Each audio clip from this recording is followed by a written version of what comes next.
And I'm committed, and I'll do whatever it takes to bring this wonderful plan to fruition. In that interview from this past January, David Couch told us he was not going to let the Town Council of Summerfield stand in his way to develop nearly 1,000 acres of land he owns. Today, Couch got one step closer to that goal with the North Carolina State Senate approving the second reading of a bill that would essentially de-annex the land, meaning Couch would now need approval from Guilford County, not the town of Summerfield. Fox 8's Sarah Winkleman has been going around Summerfield today. Sarah, how are people feeling about all this? Well, they're just surprised that all of this is happening so fast. Many people that I spoke with in this town say that they want it to remain a quiet and rural place to live, which is why so many of them are opposed to this de-annexation, possibly leading to this massive development.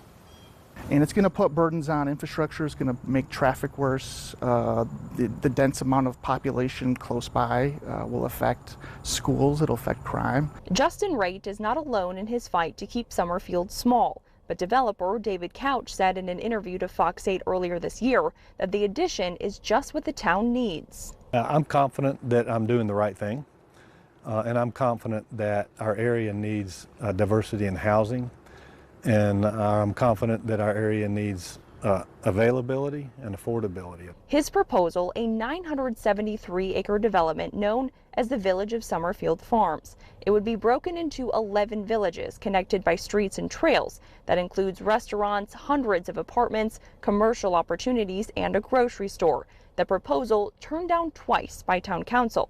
That's when Couch went to Senator Phil Berger. I came to the conclusion that the town of Summerfield had, in many respects, exercised some decision or made some decisions with reference to zoning that was very exclusionary in terms of some of the things that we need in Guilford County. According to records from the North Carolina State Board of Elections, the developer, David Couch, has donated more than $11,000 to Senator Berger's campaign in 2021 and 2022, leaving the people of Summerfield feeling like it's an unfair fight at the state level. That's a precedent that town councils don't matter.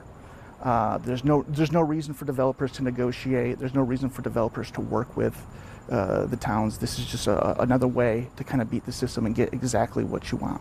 The mayor of Summerfield, Tim Sessoms, says this would be the largest de-annexation in the state's history.